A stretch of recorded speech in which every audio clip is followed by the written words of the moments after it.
मैंने चंद बातें आपसे अर्ज़ करनी हैं। अल्लाह का पाक घर है, इतने सारे आप लोग आए बैठे हैं, रूहानी सा इज्तिमा है, तो बेहतर ये है कि हम अल्लाह रसूल की बात की तरफ तवज्जो करें।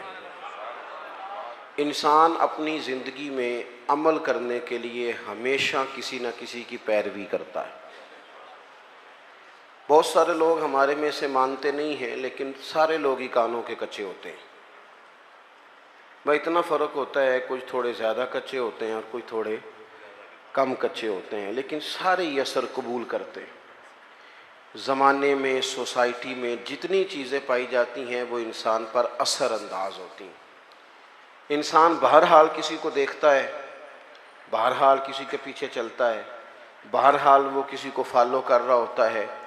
कुछ मान कर फॉलो कर रहे होते हैं, तस्लीम करके, एतराफ़ करके, और कुछ बग़ैर माने किसी के पीछे चल रहे होते हैं।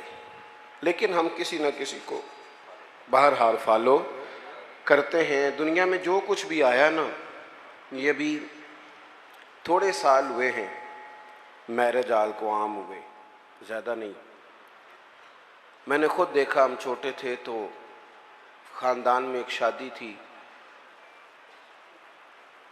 दादाजी से कहा गया कि मैरिज हाल बुक करा लें, तो दादाजी कहने लगे नहीं पुत्र, तियां घरों टोरी दियां ने। अब ये कि वो बातें, ये भी कल की बात है, लंबी नहीं, 15-18 साल पुरानी होगी। फिर हम फॉलो करने लग जाते हैं। फिर लोगों का ख्याल होता है कि शायद मैरिज हाल बुक ना कराया तो लोग कहेंगे गरीब आदमी है, लोग कहेंगे शायद इनको जदीद दौर। हम ना फॉलो करते हैं, रस्म व रिवाज को फॉलो करते हैं। मिजाज होता है, जिस डगर पे सारी दुनिया चल रही होती है हम भी उसी पे चलना शुरू कर देते हैं। फिर बहुत सारी चीज़ें जो हमारे असलाफ में, हमारे बुज़ुर्गों में, हमारे बड़ों में पाई जाती थी वो पीछे रह जाती हैं और रस्म व रिवाज आगे चला जाता है। बंदा ना चाहते हुए भी फॉलो करता है चीज़ों को, ना चाहते हुए। हमारी जो पुरानी बूढ़ी ख़वातीन होती थी वो कहती थी मिट्टी की हंडिया में खाना पकाना है, सेहत ठीक रहती है। अब जनाब प्रेशर कुकर में पकता है, बेशक उसका गला घूंट दिया जाए पूरी तरह से, पकेगा उसी में। हम फॉलो करते हैं और मानने को तैयार भी। मेरी बातों की समझ आ रही है आपको? इंसान जितना भी सियाना हो ना, बहरहाल किसी न किसी के पीछे चलता है, उसको चलना ही पड़ता है। रब ने मसला हल कर दिया, फरमाया तुमने किसी के पीछे चलना जो है तो ऐसे के पीछे चलोगे जिसमें कमियां पाई जाएंगी। मैं तुम्हें एक ज़ात देता हूँ मदीने वाले महबूब की। लक़द कान लकुम,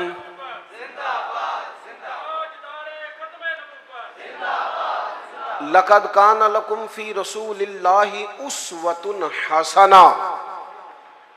फरमाया तुम्हारे लिए नबी पाक अलैहिस्सलाम की ज़िंदगी में बेहतरीन नमूना है। सोनी बात है, हुजूर का तर्ज ज़िंदगी इख्तियार करो, नबी पाक के तरीक़ों पे चलो। हुजूर सैयद आलम सल्लल्लाहु अलैहि वसल्लम ने जो तुम्हें दिया है वो लो। हुजूर के रस्तों के मुसाफिर बनो, नबी पाक की सुन्नत को, शरीयत को, हुजूर के तरीक़ाकार को इख्तियार करो, अपनाओ। हम अगर नबी करीम अलैहिस्सलाम की तालीमात को पहले तो मोहब्बत से समझें, पढ़ें, गौर करें, सुने। ये जो हमारे जितने काम है ना, ये सारे हो गए रटे रटाए, रटे रटाए। यानी मेरी ज़ाती राय ये है कि अगर एक महफिल सिर्फ इसलिए रख ली जाए कि पर्दे में ख़वातीन बैठेंगी, सामने मर्द बैठेंगे और सिर्फ मियाँ बीवी के हुकूक जो किताब व सुन्नत में आए हैं वो बयान किए जाएं। हो सकता है उस पर वाह वाह कम हो, नारे थोड़े लगें, वेला भी थोड़ियाँ हों, दाद भी कम हो, इमदाद भी कम हो सकता है ये सारी दिहाड़ी दपे वाले मामला कमज़ोर हों, लेकिन जो रोज़ाना सैकड़ों की तादाद में तलाक़ें होती हैं, मेरा ख्याल है वो कम हो जाएंगी। रसूल पाक अलैहिस्सलाम ने जो खामन को हुकूक बताए हैं ना बीवी के, और जो बीवी को हुकूक बताए हैं खामन के, वो एहसास वाले हैं, एहसास वाले, दर्द वाले, दर्द वाले। नबी पाक अलैहिस्सलाम ने खातून से कहा, याद रखना ये इतना एहसास वाला रिश्ता है जो तुम्हारा तुम्हारे शौहर के साथ है, इतना एहसास वाला। ये नहीं फरमाया कि खुदा के अलावा किसी को सजदा जायज़ होता तो मैं अपने आप को कराता, ये नहीं फरमाया। इस बात की नज़ाकत को समझे। फरमाया रब के अलावा किसी को सजदा जायज़ होता तो मैं बीवी से कहता शौहर को करे। किस हद तक महबूब ने इस नज़ाकत को, और मर्द के लिए भी इसी तरह बयान किया। मर्द के लिए बाहर बड़े अच्छे, बड़े जनाब बेहतरीन, बड़े चौधरी साहब, बड़े साहब, बड़े अल्लामा, बड़े मुफ्ती, बड़े फलान, और घर में मूड ही नहीं सीधा करते। सुबह से बैठी है बेचारी, उसने कोई बात करनी है तेरे साथ, और ये घर की सारी टेंशनें लेके घर आ गया, कहता मैं एडा थके आया, तू मैनू गल सुना रही है। तू किसको सुनाए, किससे बात करे। नबी करीम का उसवा हसना देखें तो हुजूर एहसास करते साथ वालों का। हमारी ज़िंदगी हमारी ज़ात से शुरू होती है। मैनू रोटी पूछी जे कि नहीं, मेरे कपड़े इस्त्री होए ने कि नहीं, मैनू प्रोटोकॉल, वो तो किसी और की भी सोचना। तेरे सब खुशियाँ तेरे साथ ही वाबस्ता हैं। खुदा मुझे ऐसी खुदाई ना दे कि अपने सिवा कुछ दिखाई ना दे। हुजूर का उसवा हसना क्या है? लो हदीस पाक सुनो, आप खुश हो जाएंगे। हुजूर एक दिन घर में बैठे बैठे मुस्कुराए और फरमाया, आयशा जब तुम मुझसे राजी होती हो फिर भी मुझे पता चल जाता है, और जब तुम्हारे दिल में कोई बात होती है मुझे फिर भी पता चल जाता है। हज़रत आयशा बड़े तजस्सुस से अर्ज़ करने लगी, या रसूल अल्लाह सल्लल्लाहु अलैहि वसल्लम, मैं और आपसे नाराज़। हुजूर ने फरमाया, बताऊं फिर? या रसूलल्लाह फरमाइए। तो महबूब फरमाने लगे, तुम कभी कभी कसम उठाती हो? हुजूर उठाती हूँ। फरमाया, जब होती हो ना राजी तो कहती हो मुझे मोहम्मद मुस्तफ़ा के रब की कसम, और जब नाराज़ होती हो ना, दिल में को बात होती है, तो फिर कहती हो मुझे हज़रत इब्राहीम खलील के रब की कसम। फिर तुम हज़रत इब्राहीम का नाम लेती हो। कुर्बान जाए, क्या अदा है मदीने वाले महबूब, क्या क्या शुगुफ्ता अंदाज है कि जुमलों का एहसास करना के साथ वाला सोचता क्या है, उसकी कैफियत क्या है, वो कहाँ खड़ा हो गया है, उस बेचारे के जज्बात क्या हैं। हज़रत आयशा सिद्दीक़ा तो रो ही पड़ी, अर्ज करने लगी, कुर्बान जाऊं करीम महबूब, यहाँ तक ख्याल रखते हो? कोई बोल, कोई ज़रूरी है कि कोई रो के दुखड़ा सुनाए तो सुनना है? उसके लफ्ज़ों से गौर करो, उसके जुमलों पर गौर करो, उसकी बातें देखो, उसकी गुफ्तगू कहाँ है और वो कहाँ पहुँच गया है बेचारा, उस दर्द को महसूस करो। हुजूर फरमाने लगे, हाँ मुझे पता चल जाता है। तो सैयदा आयशा अर्ज़ करने लगी, या रसूलल्लाह, फिर कसम है मुझे उस रब की इसने आपको रसूल बनाया है, मैं नाम ही छोड़ती हूँ पर मेरे दिल में हमेशा मदीने वाले रसूल मौजूद रहते हैं। थोड़ा सा ना हुजूर का उसवा हसना, हमें ज़्यादा मुश्किल बार नहीं है, घरों में है। ज़्यादा मुश्किल बार नहीं, ज़्यादा मुश्किल घर में। आप सुने जी, अल्लाह खुश रखे। हूँ मैं जाना तो मेरा काम जाने, अल्लाह आपको खुश रखे। थोड़ा डाढ़ा हूँ, आप मेरी बात पर तवज्जो करें। अजीज़ दोस्त, होता ये है, बस सिर्फ इस मामले डाढ़ा हूँ, बाकी अल्लाह माफ़ फरमाए, बाकी काम सादा ही है। आप परेशान हो गए, बल्कि ज़्यादा परेशान हो गया बास दोस्त, पता नहीं क्यों डाढ़े हैं, बड़े सादे हैं जी। अल्लाह ताला हमसे दरगुजर करे, बस कबूल करे। आप गौर करेंगे क्या कह रहा हूँ। देखो हमें ना ज़्यादा मसाइल घर के अंदर हैं, बाहर नहीं। कुछ बंदे ऐसे होते हैं जो ज़्यादा वज़ादार होते हैं, पर्दा रखते हैं, पसंद नहीं करते, वरना घरों के अंदर की परेशानियां बंदे को बाहर भी कमज़ोर कर देती हैं। ये जो बाहर बंदे बड़े तलख होते हैं ना, मोटरसाइकिलों की टक्कर होती है, ये बेचारे घर में परेशान होते हैं। जाने किस उम्र में जाएगी ये आदत मेरी, रूठना उससे तो औरों से उलझते फिरना। कई दफ़ा इंसान अपनी घरेलू मुश्किलात से परेशान होता है। रसूल पाक ने ना हमें जो जो चीज़ बड़ी कमाल करके अता की है, हुजूर ने हमें घर भी बना के दिखाया है। हुजूर ने एहसास किया, ओ यारो देखो, चारों बेटियां मेरे नबी पाक की। ये जी अल्लामा साहब हैं, अच्छा जनाब, ये चौधरी साहब हैं, वाह जी वाह, ये जज साहब हैं, ये फलां साहब हैं। इन्होंने कभी बच्चे को हाथ नहीं लगाया। बच्चा किसका है? या भी इनका बच्चा है तो कोई अर्ज नहीं कंधे पे उठाने पे, कोई मना नहीं। अगर नबी करीम से ज्यादा तो एजाज नहीं ना किसी का। तो आप सही बुखारी पढ़े, हुजूर की जो सबसे बड़ी नवासी है हजरत ज़ैनब की बेटी जनाब उमामा बिनते ज़ैनब, बड़ी नवासी, बुखारी में मौजूद है। हुजूर नमाज पढ़ने आते थे तो नवासी को साथ उठाया होता था।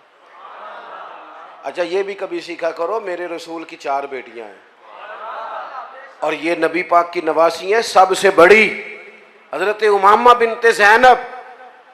हुजूर मस्जिद में आते तो नवासी को उठाया होता और हुजूर नमाज की नियत बांध रहे हैं और यहाँ नवासी को उठाया हुआ है। जब रुकू सजदे में जाते हो तो बच्ची को रख लेते। एक दफ़ा हुजूर के पास एक शख्स आए, अकरा बिन हाबिस नाम था, नबी पाक के साथ बच्चे खेल रहे थे। तो कहने लगे हुजूर मैंने नहीं कभी बच्चों को टाइम दिया। तो अडीनी गल करन लगा, वैसे मैं बाज़ ऐसे लोगों को जानना कि वह अपना बाल भी लैके बाहर नहीं आते।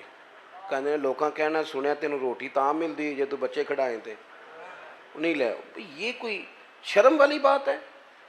यानी तेरा बच्चा तरस जाए जिंदगी में, तेरा पोता तेरा नवासा, उसे मोहब्बत मिलेगी।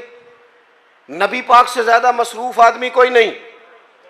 अकरा बिन हाबिस कहते हैं मैंने देखा हुजूर बच्चों से खेल रहे हैं तो मैंने अर्ज की या रसूलल्लाह मैं तो बच्चों को टाइम नहीं देता, वो जाने उनकी माँ जाने।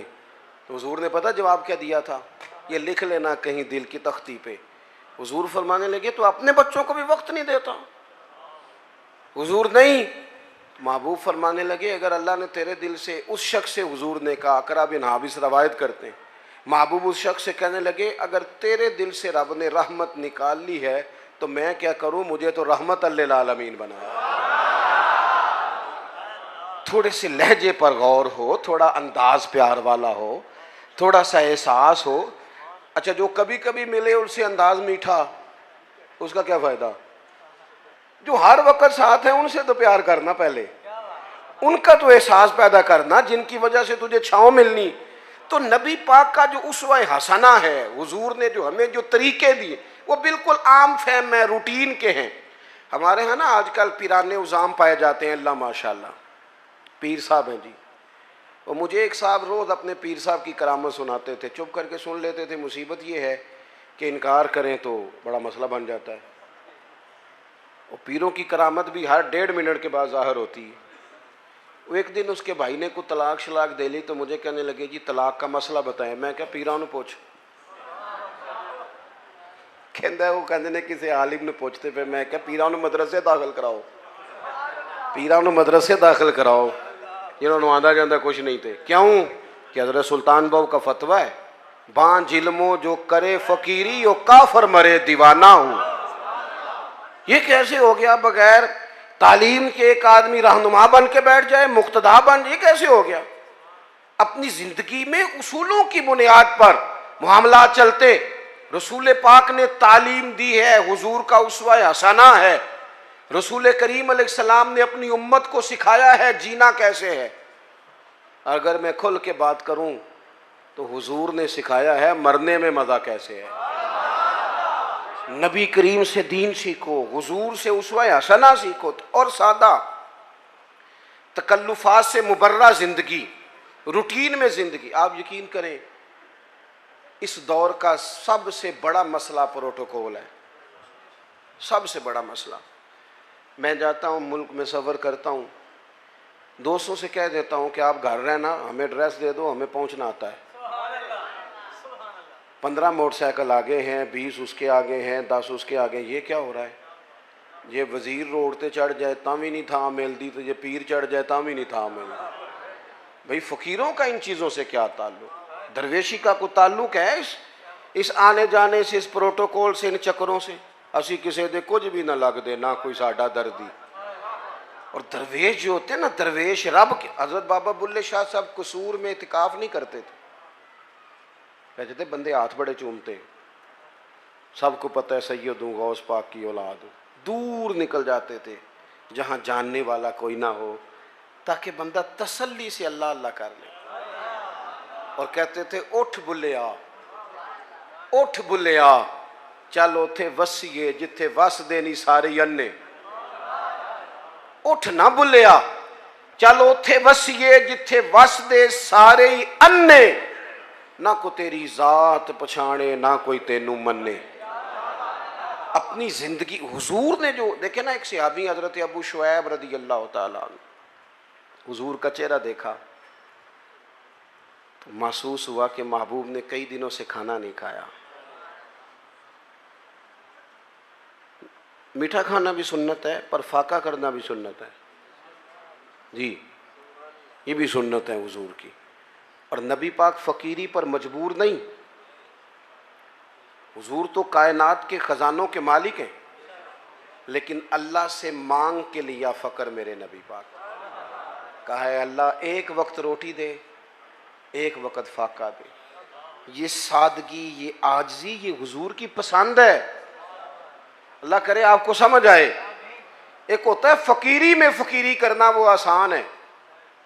एक होता है बादशाही में फ़कीरी करना। ये जो मदीने वाले रसूल ने की है, ये बादशाही में फ़कीरी की है। बादशाही में फ़कीरी, सादा तर्ज ज़िंदगी, लोग आपसे मिल सकें, प्यार कर सकें, बात कर सकें, गुफ्तगू हो सके, आप तक रसाई आसान हो, आपका लहजा सादा हो, आप कहीं जाएं तो लोग तकलीफ़ में ना आ जाएं, आपके 100 किस्म के नाज नखरे ना हो ज़िंदगी। हुजूर फरमाते हैं मिल्लत के जवानों सुनो, ये शौक़ छोड़ दो। कई दफ़ा ना ज़्यादा दौड़ लग जाती है तो पैसा मिल जाता है, रिश्ते पीछे रह जाते हैं। इस तरह होता है कि वो हम देख देख के ना लोगों के मालो दौलत को तो अपना इस तरह का मिजाज बना लेते हैं कि वो हर चीज़ दौलत के तराजू में तुलने लगती है। इंसान कमज़ोर पड़ जाता है, मादियत के रिश्ते गालब आते हैं, रूहानियत पीछे रह जाती है। अल्लाह के महबूब अलैहिस्सलाम ने फरमाया कि मेरे पास जिब्रील अमीन हाजिर हुए थे और मुझे इख्तियार दिया गया, मैं चाहूँ तो नबी और बादशाह बन जाऊँ। हज़रत यूसुफ़ अलैहिस्सलाम नबी भी हैं, बादशाह भी हैं। जनाब सुलेमान अलैहिस्सलाम नबी भी हैं, बादशाह भी हैं। मुझे इख्तियार दिया गया, मैं चाहूँ तो नबी और बादशाह बन जाऊँ, और चाहूँ तो अल्लाह का बंदा और नबी बन जाऊँ। हुजूर फरमाते हैं मैंने बादशाही कबूल नहीं की, रब की बंदगी कबूल की है। बंदगी, बंदगी, अब्दुहु व रसूलु, बंदगी कबूल की है। माँ के लिए इंसान टाइम निकाले, बाप के लिए टाइम निकाले, बहन भाइयों के लिए टाइम निकाले, बीवी बच्चों के लिए टाइम निकाले, दोस्त अहबाब से वो मुस्कुराए, बात करे, वो किसी के दुख दर्द में काम आ। हुजूर तीमारदारी करते थे, किसी के यहाँ चले जाते थे, नबी पाक अलैहिस्सलाम अश्कशोई करते थे, एक प्लेट के अंदर गुलाम के साथ बैठ के खाना खा लेते थे। नबी करीम सल्लल्लाहु ताला अलैहि वसल्लम ने हमें जो उसवा हसना दिया है, वो काबिल अमल दिया है। हम दूर निकल गए हैं, हम आजमाइश में आ गए हैं। हम लोगों ने जानबूझ के ज़ाती तौर पर ही अपना कुछ एजाज़ बना लिया है, वो हमारी जान नहीं छोड़ रहा। मैंने बातें ज़्यादा नहीं करनी, तकरीरें पेट भरने को नहीं होती, अमल करने को होती हैं। मकसूद कोई मसला समझाना है। मैं आपको जो बात समझा रहा हूँ आप उस पर गौर करें। मैं किसी भी मौके पर अपनी बात को बड़ी जल्दी समेट दूंगा। याद रखना, हुजूर का जो हज़रत अबू शुएब रदी अल्लाह ताला अन्हु कहते हैं कि भाई जो दरवाजे में दोस्त खड़े हैं ये बैठ जाएं। नहीं आप नहीं पीछे देखें जी, तो नहीं गल हो, तुसी नहीं वेखना नहीं, कमाल हो गई, तो मेरी तो यारी लग गई है। तो आप लोग बैठ जाएं जी दरवाजे में जो हैं, बस जी बस, देखे ना मसला मुक भी गया है। इन्नी को तो गल सी। आप तवज्जो करें। हज़रत अबू शुएब रदी अल्लाह ताला अन्हु फरमाते हैं कि महबूब के ना चेहरा नूर पे मैंने देखा कि महसूस हुआ कि 2-4 दिन से खाना नहीं खाया। मैंने ना फटाफट बंदे गिने हुजूर के साथ कितने। घर में मैंने कहा 5 लोगों का खाना पकाओ। ये ज़रा बात को समझना। कहते हैं नबी करीम अलैहिस्सलाम को मैंने जाके अर्ज़ की हुजूर खाना पक गया, तशरीफ़ ले आए। हुजूर तशरीफ़ ला रहे 4 लोगों के साथ। अचानक एक साहब मिलने आए थे, वो भी साथ हो गए। अब हुजूर ने मेज़बान से पता क्या फरमाया? फरमाया ये आपने शुमार नहीं किए थे, अगर आप इजाज़त देते हैं तो आ जाते हैं, वरना वापस जाते हैं, वरना वापस जाते हैं। ਇੱਥੇ ਰੋਸ ਪੈਂਦੇ ਜੇ ਮੁੰਡੇ ਵਾਲੇ, ਉਹਨਾਂ ਨੂੰ ਆਖੀ ਨਾ ਤੁਸੀਂ ਬੰਦੇ ਜ਼ਿਆਦਾ ਲਿਆਉਂਦੇ ਨੇ, ਤੇ ਉਹ ਕਹਿੰਦੇ ਤੁਸੀਂ ਰੋਟੀ ਵੀ ਨਹੀਂ ਦੇ ਸਕਦੇ। ਤੇ ਮੇਰਾ ਸਵਾਲ ਹੈ, ਤੁਹਾਨੂੰ ਘਰੋਂ ਨਹੀਂ ਲੱਭਦੀ, कुड़ी वाले को ही खानी जे? खुदा के बंदो, इतना बोझ डालोगे? किसने तुम्हें ये कहा है सारा कुछ करने को? इस तरह की बातें हुजूर सैयद आलम ने वो उसवा हसना दिया जो आसान है, जो सामने वाले के लिए तकलीफ का बायस नहीं बनता, जिसमें कोई आदमी बोझ महसूस नहीं करता, लोग तकल्लुफात का शिकार नहीं होते। हुजूर ने फरमाया आप कहते हैं तो आ जाते हैं, वरना वापस जाते हैं। अर्ज की हुजूर मेरे माँ बाप कुर्बान, आपके साथ आया, बिस्मिल्लाह करके आए। हुजूर आए ना, जिंदगी में, अपने मामलात में, अपने तर्ज हयात में इस तरह की चीजें पैदा करें जिससे कुशादगी हो। देखो, जब तक इंसान अपने दिल में बोझ रखता है ना किसी भी चीज का, वह बेसुकून रहता है। आपके जिस्म पर थोड़े से धब्बे लग जाए ना, कोई मसलन ये मैंने कुर्ता पहना है तो कोई एक बटन टूट जाए ना, तो किसी को टेंशन हो ना हो, मुझे बड़ी होगी कि यार मेरा बटन टूटा है, महफिल में जा रहा हूँ। नफ्सियाती तौर पर इंसान गैर मुतमईन होता है। वज़ादार आदमी, बड़ा घर है, अल्लाह ने गुंजाइश दी है, बड़े सारे लोग आ सकते हैं, पैसे भी हैं, रोटी भी पका सकता है, खिला भी सकता है, सब कुछ ठीक है। लेकिन अगर कोई बंदा बिल्कुल दरवाजे पे आके कहना मैं आ गया हूँ, तो वो इतना वज़ादार बंदा भी, डेरेदार भी बुरा महसूस करता है। कहता है पहले बताना चाहिए था। क्यों? कहता है यार असी ज़रा सफाई तो कर लेंगे, कपड़े तो बदल लेते। क्योंकि इंसान थोड़ा सा ना, ज़रा सा भी दाग धब्बा घर में कपड़ों पे हो तो बोझ महसूस करता है। ये जो लोग कहते हैं ना ये सारा कुछ है, टेंशन नहीं जाती, मेरा जवाब ये है कि दिल चेक करें, ऊपर कोई धब्बा तो नहीं। अगर हसद का धब्बा हो, इधर देखो, अगर हसद का धब्बा हो, बुग़्ज़ का धब्बा हो, अदावत का धब्बा हो, तकब्बुर का मसला हो कि मैं कोई शह हाँ, फिर बंदा सारा दिन हिसाब लांदा जे कि मैनू फलाने ने सलाम नहीं किया। ये मुफ्त की बेचैनी है जो सुकून लेने नहीं देती। अगर अंदर कोई मसला बन जाए ना इस तरह का, माँ हा का फी सदरिक, हुजूर ने फरमाया तेरे सीने में खटकते हैं तेरे ऐब, वो तुझे बेचैन कर देते हैं, बेसुकून हो जाता है बंदा। अगर जिंदगी हो सादी, जिंदगी हो सादी, ओ काका तू मैनू सलाम नहीं किया, तो मैं क्या कोई अर्ज नहीं, तुसी कर लो। मेरी बात की समझ आ रही है? भाई आप कर ले सलाम, सलाम जो पहले ले उसे सवाब ज़्यादा होता है। इस मुश्किल में पड़ने की ज़रूरत क्या है? मेरे बहुत सारे प्यार करने वाले दोस्त हैं, दूर दराज से आ जाते हैं और बड़ी मोहब्बत करते हैं, लोग प्यार करते हैं। बाद लोगों का ख्याल होता है कि पीर साहब के सिर्फ हाथ चूमने ही अदब का तकाजा है। तो मैं कहता हूँ अदब का ताल्लुक दिल से है, हाथ चूमने से नहीं है। और मैं ये कहता हूँ कि अकीदतें चेहरों से नज़र आती हैं कि कितनी को हैं, उनको लफ्ज़ों में कैद नहीं करना चाहिए, मोहब्बतों को जुमलों का कैदी नहीं बनाना चाहिए। तकल्लुफ़ात वाली ज़िंदगी जो होती है वो तकल्लुफ़ात, वो अल्लाह खैर करे। हमारे यहाँ बड़े बड़े ऊंचे ऊंचे लक़ब, बड़ी बड़ी बातें, नकीबे महफिल कर रहा है, फ़लाँ साहब आ गए। ओ भाई तू ठहर जा, सादी बात कर, जिसको सब के दिल कबूल कर ले, थोड़ा मुतमईन हो जाए इंसान। ये ज़िंदगी मुश्किलात वाली, इससे बंदा बाहर आए, अपने दिल से ये सारी चीज़ें निकाल दे। आप यकीन करें हुजूर अलैहिस्सलाम ना तरबियत करते थे कि सुबह जब उठो ना तो अपने दिल का जायज़ा लो कि बिल्कुल साफ़ है। और यहाँ तक हुजूर ने फरमाया कि अपनी बीवी से बुग़्ज़ ना रखना। फरमाया अगर उसकी एक बात तुम्हें ना पसंद है तो उस पर गौर कर लो जो तुम्हें पसंद है, लेकिन किसी एक आध बात की वजह से बुग़्ज़ ना पैदा कर लेना, मुकाबले में ना उतर आना। वो साढ़े यहाँ एक फ़ख्र और भी है, वो मुंडा कहता है जी मैं कभी सहुरियां दे घर नहीं गया, मैं तो बाहर ही ला के आ जाना। मैं क्या को कमाल है, किसी की बेटी को बुनियाद बनाकर इज्जत करा लेना, ये तो कोई मुश्किल काम नहीं, कोई बात है करने वाली। अल्लाह के रसूल ने तो फरमाया ससुर तेरा बाप है, उस्ताद तेरा बाप है, तू फख्र बता रही, फख्र वाली बात है। ये तो तुझे थोड़ा सा शर्म करके बात बतानी चाहिए थी। किस तरह की चीजों को हमने अपना एजाज बना लिया, किस चीज को बाइसे फख्र को बाइसे फख्र बातें। मेरे दोस्तों, दिलों में किसी के लिए कोई बात ना हो। नबी पाक अलैहिस्सलाम ने फरमाया, ए अंस मेरे बेटे, ये हुजूर अपने गुलाम को बेटा कह रहे हैं, या बुनैया कहते थे जनाब अंस बिन मालिक।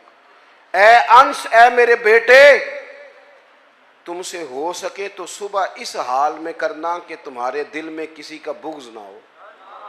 और अगले लफ्ज़ क्या हैं? हुजूर फरमाने लगे, ये मेरी सुन्नत है, और जिसने मेरी सुन्नत से मोहब्बत की उसी ने मुझसे मोहब्बत की है। निरा मिसवाक लेके दांत साफ करना ही सुन्नत नहीं, दिल साफ करना भी सुन्नत है। दिल साफ करना भी सुन्नत है, ये भी तिरमिज़ी की हदीस में मौजूद है। मैं बस बात ख़त्म करने लगा हूँ, आप गौर करेंगे। हज़रत अब्दुल्ला इब्न उमर कहते हैं, हम नबी पाक की बारगाह में बैठे थे, दो लोग। आप तवज्जो करें जी, मेरी आप एक बात भी समझ गए ना। देखिए आप कितने सारे लोग माशाल्लाह आए हैं और इतनी मोहब्बत से आप आए हैं। अगर एक बात आज अपनी हम तरबियत कर लें, एक ज़्यादा नहीं, एक बात अगर जलसों को कानों की लज्जत समझ के ना लो, खुदारा बड़ी हो गई तकरीरें, बड़ी हो गई बातें, बड़े हो गए नारे। दीन तो अमल के लिए आया है, अब उसकी अमली सूरतों पर भी आए ना। मैं अक्सर दोस्तों से पूछता हूँ, सब ने हदीस सुनी हुई है ना कि एक औरत ने कुत्ते को पानी पिलाया था तो बख्शिश हो गई थी, सुनी है ना। लेकिन यहाँ सड़क पे गाड़ी से टकरा के कुत्ता मर जाए ना, तो उसका गोश्त गाड़ियों के टायरों से लग के सड़क से हटता है, कोई बंदा छड़ी के साथ भी साइड पे नहीं करता। किस लिए सुनते हैं तकरीरें, किस लिए पढ़ते हैं जुमे? क्या समझा हुआ है कि सिर्फ ये बातें बातें करने के लिए? दीन तो अमल के लिए आया है।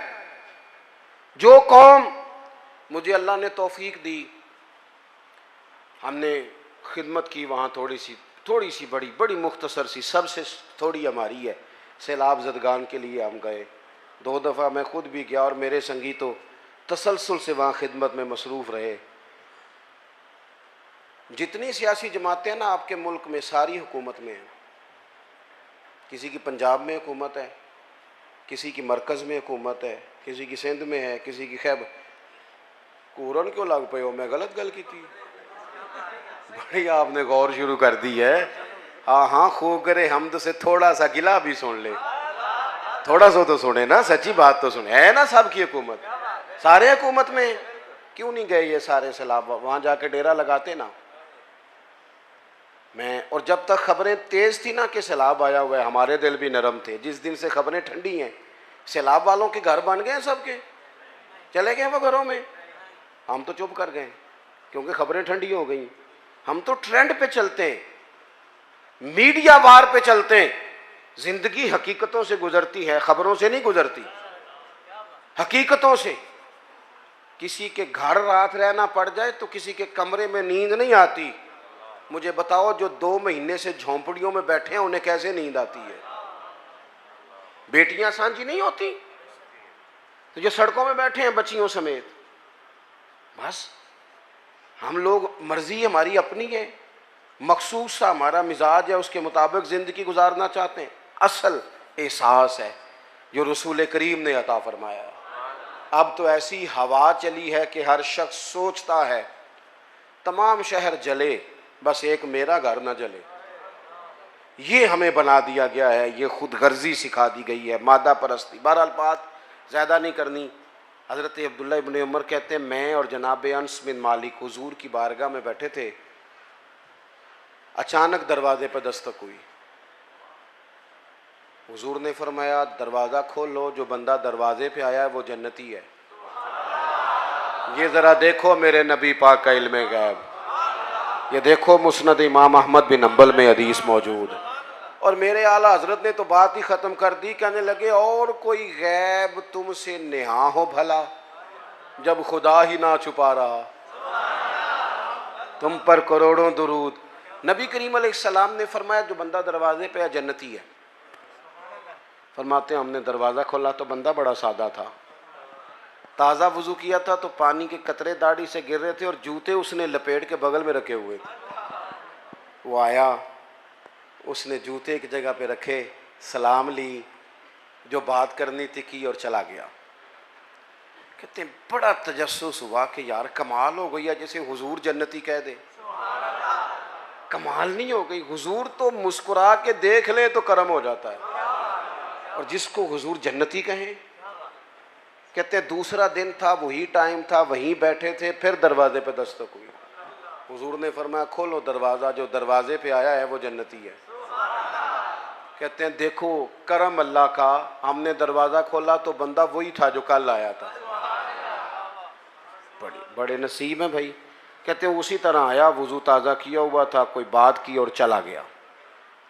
अल्लाह की कुदरत को उसने इत्तेफाक, करम बालाए करम, वहीं बैठे थे, तीसरा दिन था, फिर दस्तक हुई, मैं हूं और जनाब अनस बिन मालिक थे, दरवाजे पे आने वाला आया। महबूब ने फरमाया खोलो भाई जन्नती आ गया है। कहते हैं वही बंदा आ गया। मैं बरेली शरीफ में हाजिर था इंडिया में, तो आला हजरत के भाई हैं मौलाना हसन रज़ा, उनके पोते थे शेखुल हदीस मौलाना तहसीन रज़ा रहमतुल्लाह ताला अलैह। उनसे मैंने कहा हजरत अपना कुछ शेर सुनाएं। बड़े काबिल आलिम थे, 2008 में उनका विसाल हुआ। उन्हें अपना शेर सुनाया। कहने लगे इल्मे गैबे रसूल के मुनकर इस हकीकत को भूल जाते हैं, गैब माना के राज है लेकिन राज अपनों से कब छुपाते हैं। वअल्लमा का मालम तकुन तालम। नबी करीम अलैहिस्सलाम ने तीसरे दिन भी फरमाया जो दरवाजे पे आया है वो बंदा जन्नती है। फरमाते हैं दरवाज़ा खोला तो बंदा वही था। हज़रत अब्दुल्ला इब्न उमर कहते हैं मैं वो घर गया तो मैं उसके पीछे हो गया। मैंने कहा यार मेहरबानी करो, मुझे कुछ 3 दिन का मेहमान नहीं बना लेते, खुद का खुद। कहते मैं ढूंढना चाहता था कि पता करूं कौन सा ऐसा अमल करता है जिसकी वजह से 3 दफ़ा हुजूर ने जन्नत की बिशारत दी। असी भी पता कराई दै, पता करो इन्हें पैसे किमें कट्ठे कीते ने, पता करो मशहूर के जो है, पता करो शार्ट रास्ता कौन सा है। इससे बंदा कमज़ोर हो जाता है, कमज़ोर। वयरज़ुक़हु मिन हैसु ला यहतसिब। रब फरमाता है जो मुझ पे भरोसा करे ना, मैं वहाँ से रिस्क देता हूँ जहाँ से उसका गुमान भी नहीं होता, सोचा भी नहीं होता, वहाँ से दे देता हूँ। आप फरमाते हैं मैं उनके घर चला गया, 3 रातें और 3 दिन मैं उनके साथ रहा, लेकिन वो इशा पढ़ते जमात से और फजर तक सोए रहते, उठ के फजर पढ़ते, तहज्जुद भी नहीं पढ़ते थे। सदका भी मैं उनसे ज़्यादा देता था, बाकी मामलात में भी मैं समझता था कि मैं तो ज़्यादा जिक्र फिक्र करता हूँ। फरमाते हैं कोई ऐसी चीज़ मिली नहीं कि इतना बड़ा करम 3 दफ़ा हुजूर ने जन्नती का। फरमाते हैं मैं तीसरे दिन आने लगा तो वो मुझसे कहने लगे आप किस लिए आए थे, समझ नहीं आई, क्योंकि घर तो करीब ही है और 3 दिन मेहमान कोई रहे तो बात तो समझने वाली है। फरमाने लगे इसलिए आया था कि तू वो खुशकिस्मत है कि जिसे 3 दफ़ा मेरे नबी ने जन्नत की बिशारत दी। बस मेरी बात मुकम्मल हो गई, आपने गौर करना है मेरी बात पे। और खुदारा अगर आप सिर्फ सोच लेंगे ना थोड़ा सा इसको कि मैं क्या कह रहा हूँ, तो शायद मेरे लिए कुछ ज़ख़ीरा या आखिरत बने। थोड़ा सोच लेना थोड़ी देर के लिए, थोड़ा गौर करना क्या कह रहा हूँ। कहते हैं वो सहाबी कहने लगे अमल आपने मेरे देख ही लिए हैं जो हैं, कोई लंबी चौड़ी लिस्ट नहीं, एक शय मेरे पास है। ये मुस्नद इमाम अहमद बिन हंबल में हदीस मौजूद है। कहने लगे एक शय है और मुझे उम्मीद है वही सबब बनी है अल्लाह रसूल के करम का वो क्या। फरमाने लगे मैंने जब भी अपना सीना देखा है ना, मेरा सीना बड़ा साफ है, ना बुग़्ज़ है, ना अदावत है, ना कीना है, ना हसद है, ना किसी के लिए। 14 तबक दिले दे अंदर ते असां तंबू वांगू ताने, दिल दरिया समुंदरों डूंगे। ते कौन दिलां दियां जाने। कहने लगे सीना कुशादा है, सीने में हसद अदावत बुग़्ज़, जो सीने साफ करे ना उसके लिए बिशारतें होती हैं। हुजूर ने जो हमें उसवा हसना दिया है वो सादा है, खुले दिल वाला है। अपनी ज़िंदगी नबी करीम के तरीक़ों, किसी न किसी को फॉलो करना जो है तो रसूल करीम को करे ना, नबी करीम की बारगाह में हाजिर होना, ताकि हमारी ज़िंदगी के सारे मामलात बेहतर हो सकें। दुआ करता हूँ जिन दोस्तों ने इतना अच्छा इहतमाम किया और जो तशरीफ़ लाए, अल्लाह सब की हाज़िरी कबूल फ़रमाए। हो गया ना जी, अब नमाज का भी टाइम हो जी। अच्छा चले, मैं 1 मिनट बात और कर देता हूँ जी। मैं ना जी 20 मिनटां वाली तकरीर नहीं, तुसी मौलवी हो सद्या जिहड़ा थोड़ी तकरीर करता है, ये तो फिर तुहानू पर्ची पानी चाहिए सी। आप गौर करें जी, अल्लाह आपको खुश रखे। मैं इन्हें जो गई हैं जी, बस मैं जो बात करनी थी कर बैठा हूँ, अल्लाह खुश रखे। या आप मुझे कोई मखसूस मजमून दे देते, मैं उस पर बात कर देता। अब तो मैंने जो करना था वो कर लिया, और मेरी कोशिश होती है कि एक बात भी इजाफी ना हो ना, गल थोड़ी खिंच लीए ताकि लंबी हो जाए, ऐसा नहीं। मजमून हो, मजमून की बात हो और मौके के मुताबिक हो, वो मैं कर लिया। चले एक बात मैं और कर देता हूँ दोस्तों की कहने पर। दोस्तों, हुजूर की जो विलादत है ना, जो मिलाद है, वो इनकलाब का नाम है। मिलाद का जो लफ्ज़ है ना, हमारे यहाँ तो कुछ चीज़ें इस तरह बना दी जाती है ना कि कोई इवेंट आया तो मनाया और गुजर गया है। मिलाद वैसे तो ये एक मुस्तकिल उन्वान है कि इस पर गुफ्तगू की जाए। मिलाद एक इनकलाब का नाम है। जब आप लफ्ज़ मिलाद बोलते हैं ना कि हुजूर की विलादत हुई, तो सबसे तो पहले शिर्क की नफ़ी होती है, क्योंकि जिसका मिलाद होता है वो खुदा नहीं होता। क्योंकि अल्लाह तो लम यलिद व लम यूलद है, तो हुजूर का तो मिलाद हो रहा है। जो पैदा हो वो रब नहीं होता। दूसरी बात, मिलाद का मतलब क्या है? मिलाद अपने मफाहीम के लिहाज से बड़ा वसी है। मिलाद का माना यह है कि हुजूर से पहले बेटियां जिंदा दफन की जाती थी, अब मिलाद हुआ तो इनकलाब आ गया। अब बेटी कानूनी वारिस है बाप की, पक्की। उसे पूरा हिस्सा दिया है शरीयत इस्लामिया ने, पूरे एजाजात दिए, बेटी को पूरा संभाला दिया है। मिलाद का माना यह है कि हुजूर से पहले गुलाम बिकते थे और बाद में हुजूर ने मफहूम ही बदल दिया। अबू दाऊद शरीफ में हदीस है, हुजूर ने फरमाया तुम्हारे गुलाम तुम्हारे भाई हैं, तुम्हारे गुलाम तुम्हारे। औखी गल है, तुसी तां नहीं पे बोल दे, वाह वाह औखी गल, मैंने पता है ना। तुम्हारे गुलाम तुम्हारे मुलाजम तुम्हारे भाई हैं। और इन्नी गल नहीं सिर्फ कि वो तो मेरा वीर है, तो मेरा पुत्र है, ये तो गल मुकाई नहीं।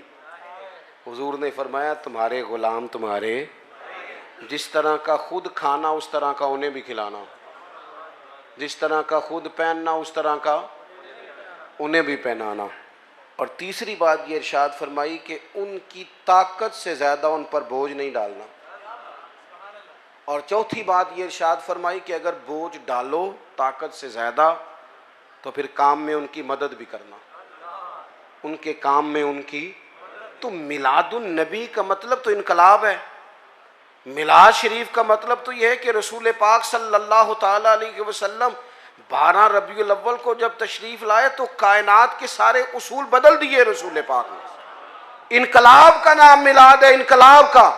ये जो जुलूस होता है ना मिलाद का, वैसे तो हमारे यहाँ रिवाज है सियासी जलसों में जाने का, और वहाँ लोग जाते हैं बड़ी खुशी से, लीडर को राजी करना होता है ना, फिर ये भी नहीं पूछते कि जाना जायज़ है कि नाजायज़ है, ये भी नहीं पूछते। जेड़ी गड्डी कदे किसी माड़े की काम नहीं आई, वो भी 6 बंदे पाए होंगे, और आज उसके टूटने का भी खतरा नहीं। अगे भी फोटो, पीछे भी फोटो, दाएं भी फोटो। क्या करते हो, किन के पीछे भागते हो? जो पिछले 5 साल किसी और के नारे लगा रहे थे और अगले 5 साल अल्लाह जाने किसके लगाएंगे। ये जो मिलाद का जुलूस होता है ना, मिलाद का जुलूस, ये उम्मत का नबी से रिश्ता बयान करता है। यहां जब नारा लगता है ना, तो वो इस बात का तकाजा करता है कि अब गुलामी के बुत टूट गए सारे, इनकलाब आ गया। विलादत मुस्तफ़ा करीम सल्लल्लाहु ताला अलैहि वसल्लम इनकलाबी फ़िक्रों का नाम है, इनकलाबी सोचों का नाम है। हज़रत सैयदा आमिना, हज़रत अब्दुल्ला रदी अल्लाह ताला अन्हु जो हुजूर के वालिदैन हैं, ये वो लोग थे जो उस ज़माने के सबसे ज़्यादा हसीन लोग थे और सबसे ज़्यादा नफीस लोग थे। पाक पुश्तों पाक रहमों से अल्लाह ने मेरे रसूल को पैदा फरमाया। मिलाद शरीफ को भी जब तक हम उसे जज्बात का हिस्सा नहीं ना बनाते, यानी हमारे दिल से ये बात बेदारी के साथ निकले कि मालिक शुक्र है तूने हमें रसूल पाक का गुलाम बनाया, शुक्र है तूने हमें हुजूर की उम्मत में पैदा किया, जब तक ये यानी जज्बात के साथ निकले। जैसे बंदा कभी रो नहीं पड़ता कि आखी दा चाह चढ़ गया। चलो तुहानू एक मिसाल देने, फिर तुसीं छेती समझना। कई जगह ते बच्चा मैटर करता है तो कई जगह ते उहदा अब्बा मैटर करता है, क्योंकि वो सारी मेहनत अब्बा जी दी होती है। अब्बा जी बेचारे जोर देते हैं, पीछा करते हैं। देखो कुछ मुंडे नाराज तकते ने मैनू, मैं सही कह रहा हूँ। मेरा दिल करता है कई बार कुछ बच्चे मैट्रिक करते हैं तो उन्होंने अब्बा जी को आखा तुसा कीता नहीं तो इन्हें को नहीं सी करना।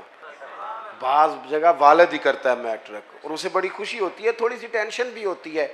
जब मैट्रिक किया था तो 31 मार्च को नतीजा आता था, तो जिन्हें जिन्हें पेपर दिते होंगे सन 1 मार्च तो नमाज भी शुरू कर लेंगे सन, उनका वालिद भी शुरू कर लेता था, क्योंकि नतीजा आता था ना 31 मार्च को। वो फिर 31 मार्च को अब्बा जी एडे राजी होंगे सन, एडे राजी होंगे सन, एडे राजी होंगे सन, मुंडा पास हो गया है कि जेडे बंदे ने नहीं भी ना खुश होना उन्होंने भी फोन कर लेंगे सन, कह सन भाई मुबारक हो तेरा भतीजा पास हो गया। वो भी चलो जिस तरह की भी उस मुबारक दी, जवाब में मुबारक, लेकिन वो खुशी ऐसी होती थी जो संभाली नहीं जाती थी। वो मुबारक हो भी बेटा पास हो गया है, जब वो भी कहता था खैर मुबारक, हालांकि रवैया उसका वो नहीं था। आप बात को समझ लें, कुछ खुशियाँ संभाली नहीं जाती। ना समझ आए तो हज़रत अनस बिन मालिक फरमाते हैं वो दिन नहीं भूलता जिस दिन हुजूर हिजरत करके मदीने आए थे। नबी पाक हिजरत करके मदीना आए तो जो सहाबा में जोश खरोश था, जो मोहब्बत थी, जो रंग था, जो अंदाज था, वो इतना अनोखा और निराला था कि फरमाते हैं आँखों के सामने से मंजर जाता। बनु नज्जार तगड़ा कबीला था अरब का, बच्चियां दफ लेके बैठ गई। वो नन्ही बच्चियां जो बैठकर वहाँ दफ बजाती थीं और रसूल पाक की जानिब इशारे करके गाती थीं और कहती थी हम हैं बच्चियां नज्जार के आली घराने की, खुशी है आमना के लाल के तशरीफ़ लाने की। तो वो तसव्वुर पैदा करें उस तरह का लहजा हो कि खुशी हमसे संभाली नहीं जा रही। अल्लाह ताला मेरी आपकी हाज़िरी